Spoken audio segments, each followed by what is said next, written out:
मैं अच्छे से काम भी कर पाऊंगा। अच्छा पिता, हाल फिलहाल में ब्राजील के साथ हमारे संबंधों में काफी प्रगाढ़ता बढ़ रही है।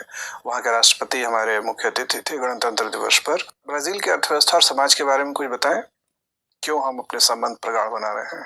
इसके 3-4 कारण मैं सोच पा रहा हूँ। पहला तो सर ब्राजील है वो साउथ दक्षिण गोलार्ध में है, तो दक्षिण दक्षिण सहयोग की भावना है वो इससे मजबूत होगी।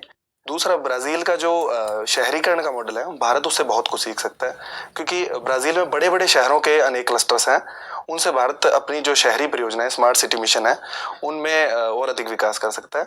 तीसरा सर, जो यूएन की स्थायी सदस्यता है उसमें जो ब्राजील भी एक दावेदारी है, और भारत जिस ब्राजील के सहयोग की अपेक्षा करता है और भारत ब्राजील को भी सहयोग करता है कि जो स्थायी परिषद यूएन की सुरक्षा परिषद है उसके अधिक समावेशन के लिए ब्राजील का सहयोग लिया जाए। सर पढ़ूंगा सर। अच्छा, भारत के मौद्रिक नीति के माध्यम से ब्याज दर को लगातार गिराया जा रहा है, इस भरोसे के साथ कि ब्याज दर कम होगा तो निवेश बढ़ेगा। क्या बता सकते हैं कि निवेश को प्रभावित करने वाले कौन से कारक होते हैं, और उनमें से क्या ब्याज दर अकेला या सर्वप्रथम कारक है? सर, जो निवेश को प्रभावित करने वाले कारक है उसमें ब्याज दर एक कारक है सर। सबसे बड़ा कारक मैं मानता हूँ सर नीतियों की निश्चितता को, क्योंकि पिछले साल की आर्थिक समीक्षा में भी ये बात कही गई थी कि जो नीतियों की निश्चितता है वो निवेश के लिए सबसे महत्वपूर्ण कारक है। दूसरा सर, मैं मानता हूँ मार्केट को, कि अगर हमारा मार्केट अच्छा होगा तो निवेश की संभावनाएं बढ़ेगी। तीसरा मानता हूँ सर इंफ्रास्ट्रक्चर को, निवेश वहीं आकर्षित होगा जहां पर इंफ्रास्ट्रक्चर और ज्यादा डेवलप्ड होगी, और उसमें सर ब्याज दरों का एक अच्छा मानना चाहूंगा, क्योंकि ब्याज दर अगर कम होगी तो ऋण कम दरों पे मिलेगा और अधिक निवेश कर सकेंगे। ठीक है, धन्यवाद। रवि, पंजाब हरियाणा इन दोनों की जो डायलेक्ट है इसमें डिफरेंस क्या है? जिस क्षेत्र से आप आते हैं वहां से क्या डिफरेंस महसूस किया डायलेक्ट में, जो वहाँ के लोकल है? सर, जो अगर वर्णों के स्तर पर बात करें तो हरियाणवी ट वर्ग जो हिंदी का है वो प्रधान भाषा है। ट ठ ड ढ उनका ज्यादा प्रयोग होता है, और हरियाणवी थोड़ी सी सर स्लो भाषा बोल सकते हैं पंजाबी के मुकाबले। पंजाबी थोड़ी तेज भाषा है अगर बोलते हैं तो।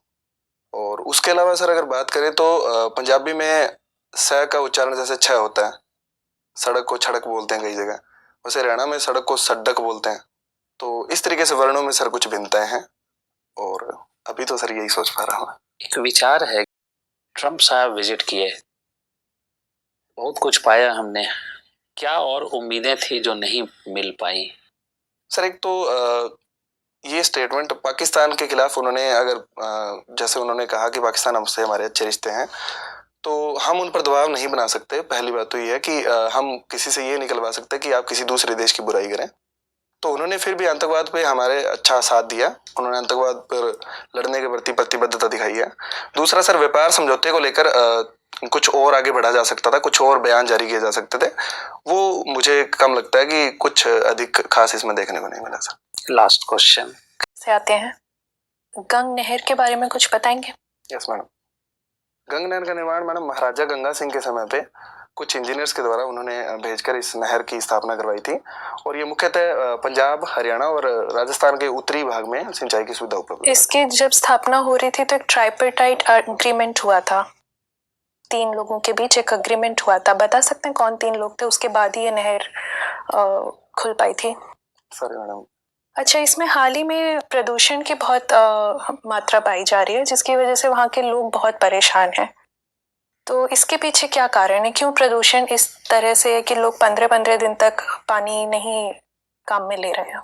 मैम, इसका प्रदूषण का सबसे बड़ा वजह जो इंडस्ट्री का वेस्ट है वो सीधे नहरों में बहाया जा रहा है। पंजाब ये कहाँ से आ रहा है?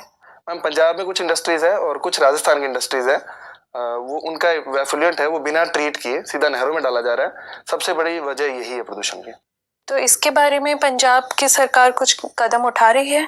क्योंकि ये तो काफी विचारणीय दिक्कत हो गई है वहाँ के लिए, लोगों के लिए कैंसर के केसेस आ रहे हैं हर दिन।